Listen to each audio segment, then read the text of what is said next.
რუბრიკაში კვირის თემა გასული კვირის მნიშვნელოვანი მოვლენა საპარლამენტო არჩევნები საქართველოში.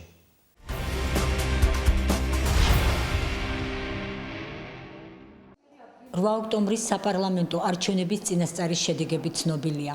ცნობილია მეცხრე მოწვევის პარლამენტში გასულ დეპუტატთა რაოდენობაც. ცენტრალური საარჩევნო კომისიის მონაცემებით ქართულმა ოცნებამ ხმათა 48,68% მოიპოვა. ერთიანმა ნაციონალურმა მოძრაობამ 27,11%, პატრიოტთა ალიანსს კი 5,1% აქვს. წინასწარი შედეგების მიხედვით პარლამენტში მანდატები ასე ნაწილდება. ქართული ოცნება 67 მანდატი, ნაციონალური მოძრაობა 27 მანდატი, პატრიოტთა ალიანსი 6 მანდატი. არჩევნების წინასწარი შედეგების მიხედვით სავარაუდოდ 50 მაჟორიტარულ ოლქში არჩევნების მეორე ტური გაიმართება. საპარლამენტო არჩევნებში საქართველოს სხვა დანარჩენი მოსახლეობის მსგავსად აქტიური მონაწილეობა მიიღო დევნილი საზოგადოების წარმომადგენლებმა. აფხაზეთის ავტონომიური რესპუბლიკის მთავრობის თავმჯდომარის მოვალეობის შემსრულებლის ვახტანგ ყოლბაიას განცხადებით, არჩევნების შედეგებმა ცხადყო, რომ ქართულმა საზოგადოებამ დობა გამოუცხადა საქართველოს ხელისუფლების სწორ კურსს, მათ შორის აფხაზეთის პრობლემასთან მიმართებაში. ჯანდაცვის სახელმწიფო რეფერალური პროგრამა დევნილთა ბინების უზრუნველყოფის საკითხი, ასევე ნდობის აღდგენის კუთხით აფხაზური მხარისთვის არაერთი შეთავაზება. ხელისუფლების ეს აქტივობები აფხაზეთის მთავრობის მეთაურს იმედს აძლევს, რომ ახალი მოწვევის პარლამენტი კიდევ უფრო ეფექტურ ნაბიჯებს გადადგამს აფხაზეთის კონფლიქტის მოგვარების კუთხით. დევნილთა მონაწილეობა იყო საკმაოდ აქტიური, მე გახდით ბევრ რაიონში, იმერეთში, სამეგრელოს თითქმის ყველა რაიონში, სადაც საკმაოდ დიდი რაოდენობა გვყავს დევნილების, უპრეცედენტო გამარჯვება მოიპოვა ოცნებამ. ხო უნდა ახსნა რატომ არის ეს. ბევრი რამ გაკეთდა, ამან განაპირობა. ძალიან ბევრი ბინა აშენდა. არასდროს არ მიუღია დევნილებს ახალი ბინები მენაშენებისაგან, ახალი ბინები არ შეუსყიდიათ ტოლთა განსახლების სამინისტროს. ამდენი ჯანდაცვის პროექტები არ განხორციელებულა. უფასო სამედიცინო შემოწმებები გაიარა თითქმის მთელმა რეგიონმა და მათ შორის ძალიან ხარისხიანი წამლების დარიგება. არის რა თქმა უნდა საკითხები, რომელსაც ჭირდება როგორც მოგახსენეთ ვთქვით მუშაობა, ჩვენ მივაწვით ამ ინფორმაციას ხელისუფლებას და მე ვფიქრობ, რომ ის შედეგი, რომელიც დაიდო ამ არჩევნებში, კიდევ ერთხელ ცხადყოფს იმაზე, რომ ხელისუფლება მიდის ძალიან სწორი გზით. ჩვენ უნდა ვითანამშრომლოთ პარლამენტთან, ვითანამშრომლოთ აღმასრულებელ სტრუქტურასთან, მთავრობასთან მთლიანობაში, ჩვენი აქტიურობით, რომ წავწიოთ რაღაც საკითხების გადაწყვეტა უფრო წინ, ვიდრე აქამდე იყო. საქართველოში ჩატარებულ 8 ოქტომბრის არჩევნებს დადებითად აფასებენ საერთაშორისო ორგანიზაციები და დიპლომატიური კორპუსის წარმომადგენლები. ცალკეული დარღვევების მიუხედავად ჩატარებულ არჩევნებს აბსოლუტურად ყველა სადამკვირვებლო მისიისა და საერთაშორისო ორგანიზაციების წარმომადგენლები თავისუფალ, სამართლიანს და დემოკრატიულს უწოდებენ. ევროკავშირი ყურადღებით აკვირდებოდა მთელ საარჩევნო პროცესს და უერთდება EUTHO-ს დემოკრატიული ინსტიტუტების, ასევე საერთაშორისო დამკვირვებლების დასკვნებს, რომლის თანახმადაც საქართველოში გამჭვირვალე, თავისუფალი და დემოკრატიული არჩევნები ჩატარდა. აცხადებს ევროკავშირის ელჩი საქართველოში იანოშ ჰერმანი.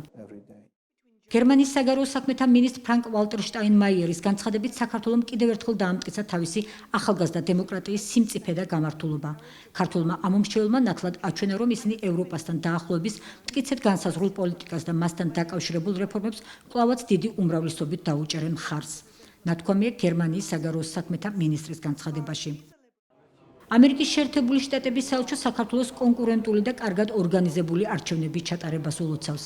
ამერიკის შეერთებული შტატები ეთანხმება საერთაშორისო დამკვირვებლების, მათ შორის EUTHO-სა და ასევე სხვა საერთაშორისო ორგანიზაციების შეფასებას, რომ არჩევნები ჩატარდა კონკურენტულ და კარგად ორგანიზებულ გარემოში, სადაც ფუნდამენტური ღირებულებები იქნა დაცული. განაცხადა საქართველოში ამერიკის შეერთებული შტატების ელჩმა იან კელიმ. მისივე თქმით, იყო ცალკეული უბნები, სადაც განხორციელდა ძალადობა და დაშინების მცდელობა, რომელსაც ამერიკის შეერთებული შტატების საელჩო გმობს. ასევე ელჩი მოუწოდებს მთავრობას გამოიძიოს ძალიან დეტალურად და საგულდაგულოდ აღნიშნული ფაქტები. წინ არის მეორე ტური და მათ ვისაც აქვს რაიმე გარკვეული პრობლემები, ჩვენ მოუწოდებთ გადაჭრას ეს საკითხი წყნარად და მშვიდობიანი გზით საქართველოს კანონმდებლობასთან შესაბამისობაში, განაცხადა იან კელიმ.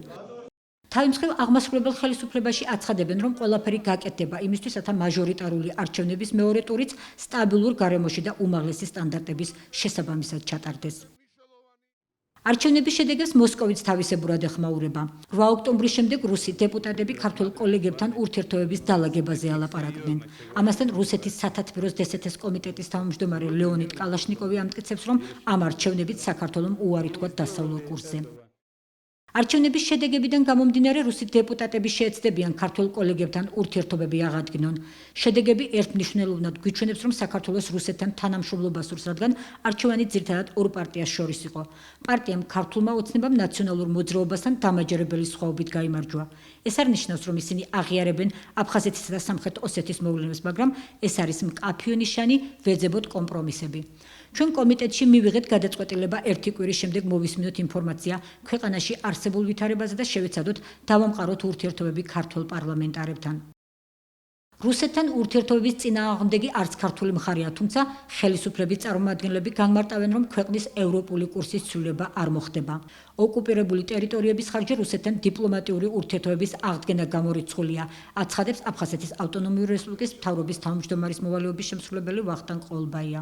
რუსეთის დეპუტატის განცხადება რა ფანტაზიას ეყრდნობა არ ვიცი, მაგრამ ცხადი არის ერთი რამ. ეს არის ის კურსი, რომელიც პირდაპირ კავშირშია ჩვენს ამოცანებთან, ევროსტრუქტურებში გაერთიანებასთან, ევროპულ ოჯახში შეცვლასთან დაკავშირებით და რა თქმა უნდა ეს არ გულისხმობს იმას, რომ ჩვენ ვინმესთან კონფრონტაციაში ვიყოთ, მაგრამ ოკუპირებული ტერიტორიების ხარჯზე დათმობა არც საქართველოს ხელისუფლება წავა ამაზე და არც მოსახლეობა იქნება ამის მომხრე. ამ არჩევნებში დამაჯერებელი უპირატესობით ლიდერობს ქართული ოცნება, ეს არის სახელისუფლებო პარტია და ხელისუფლებას აქვს გამოკვეთილად პროდასავლური კურსი, ამიტომ ასეთი ტიპის განცხადებებს თუ სპეკულაციებს მე არ ვიცი კიდევ ერთხელ რა საფუძველი ან მიზანი აქვს, მაგრამ ჩვენ ვიცით რა არის რეალობა, ხელისუფლება არის ცალსახად პროდასავლური და რა თქმა უნდა ეს არის ის კურსი, რომელიც შენარჩუნდება მომდევნო წლების განმავლობაში და ეს არის ის კურსი, რომელსაც ხმას აძლევს გამუდმებით